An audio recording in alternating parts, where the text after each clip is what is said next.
আসসালামু আলাইকুম বন্ধুরা, সুহা কুকিং চ্যানেলে সকলকে স্বাগত জানিয়ে আবার একটা ভিডিও নিয়ে চলে আসলাম। আজকে আপনাদের সঙ্গে শেয়ার করব ছানার বরফি সন্দেশ। একেবারে দোকানের মতো খুব সহজ পদ্ধতিতে বাড়িতে দুধ থাকলেই আপনারা বানিয়ে নিতে পারবেন। এই ছানার বরফি সন্দেশটা খেতেও অসম্ভব সুন্দর। একবার বানিয়ে দেখবেন, তারপরে আমাকে বলবেন। তাহলে চলুন ভিডিওটি দেখতে থাকুন। এখানে আমি নিয়ে নিয়েছি 1 কিলোগ্রাম গরুর দুধ। তাহলে চলুন, ছানাটা কাটাবার জন্য আমি একটা লেবুকে কেটে নিয়েছি। তাহলে চলুন ভিডিওটি শুরু করি। দেখেন বন্ধুরা, আমার দুধটা ফুটে উঠেছে। এবারে আমি গ্যাসের ফ্লেমটাকে একটু কমিয়ে দিয়ে এবারে লেবুর রসটাকে আমি দিয়ে দেবো, দিয়ে ভালো করে নাড়াবো। দেখেন বন্ধুরা, কত সহজেই কেটে গেল ছানাটা। এবার আমি গ্যাসের ফ্লেমটাকে একটু জোর দিয়ে ভালো করে ফুটিয়ে নেব। দেখেন বন্ধুরা, ফুটে গেছে। এবার আমি এটাকে নামিয়ে দেবো। বন্ধুরা দেখেন, একটা ছাঁকনি আর জায়গা নিয়ে নিয়েছি। আমি একটু ঠান্ডা জল দিয়ে ভালো করে ধুয়ে নেব, যাতে ওই লেবুর টক টক ভাবটা না থাকে। দিয়ে ভালো করে আমি একটু জলটা ঝরিয়ে নেব। আজকে বন্ধুরা দুধটা খুব একটা মোটা ছিল না, ওই জন্য দেখেন 1 কেজি দুধে কতটুকু ছানা হয়েছে। এভাবে আমি জলটাকে ভালো করে চিপকে নেব। দেখেন বন্ধুরা, আমি একটা জায়গা নিয়ে নিচ্ছি। এবার এটাকে ঢেলে ছানাটাকে আমি ভালো করে স্মুথ করে নেব। আর এর সঙ্গে অ্যাড করব আমি চিনি।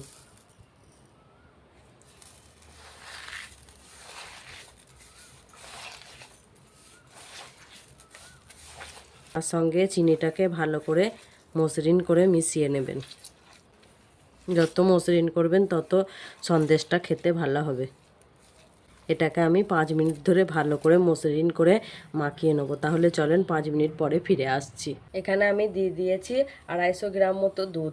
দুধটা একটু হালকা গরম হয়ে গেলে আমি এখানে 4 চামচের 4 চামচ গুঁড়ো দুধ ব্যবহার করব।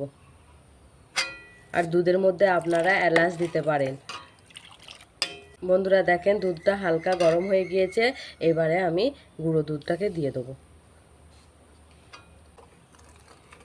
গুঁড়ো দুধটা দিয়ে আপনারা এইভাবে নাড়বেন, নইলে গুঁড়ো দুধটা দলা পাকিয়ে গেলে আর ভালো হবে না সন্দেশটা তৈরি করতে। বন্ধুরা গুঁড়ো দুধটা দিয়ে কিছুক্ষণ ভালো করে নেড়ে নেবেন, দিয়ে একটু দুধটাকে ঘন করে নেবেন। সন্দেশটা তৈরি খুব সুন্দর হবে।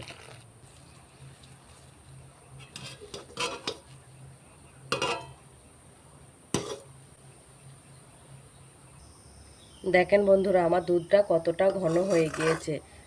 এবারে আমি ছানাটাকে দিয়ে দেবো।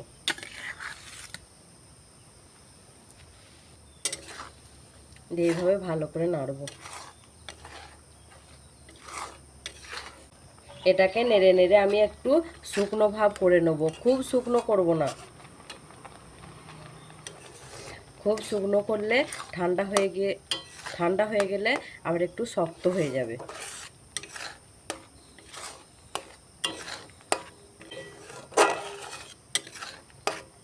তাহলে চলুন, এটাকে আমি 5 মিনিট ধরে নেড়ে নেড়ে শুকনো ভাব করে নিই। তারপরে আবার আসছি।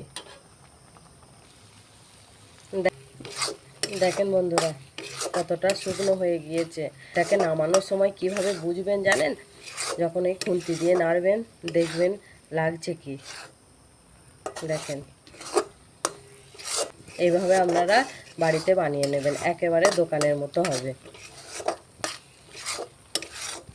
তাহলে একটা জায়গায় ঘি নিয়ে নিয়েছি। ঘিটাকে আমি ভালো করে মাখিয়ে নেব।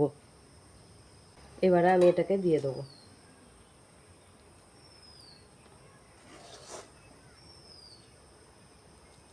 দেখেন বন্ধুরা, আমি নামিয়ে নিয়েছি।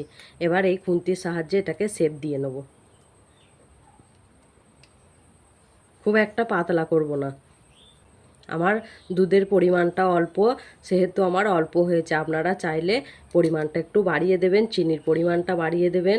গুঁড়ো দুধের পরিমাণটা একটু বাড়িয়ে দেবেন, দিয়ে তৈরি করবেন বাড়িতে। ভিডিওটি ভালো লাগলে like, comment, share and subscribe করতে ভুলবেন না। যারা ইউটিউব থেকে দেখছেন তারা সোহা কুকিং চ্যানেলটাকে সাবস্ক্রাইব করে দিয়ে আমার পাশেই থাকবেন। আর যারা ফেসবুক থেকে দেখছেন তারা ফেসবুক পেজটাকে ফলো করে দেবেন। এবারে আমি পিস পিস করে কেটে নেব। আপনারা চাইলে অন্য রকমও শেপ দিতে পারেন। এবারে আমি কিছু আমন্ডকে কুচিয়ে নিয়েছি, এর ওপর দিয়ে সাজিয়ে দেবো।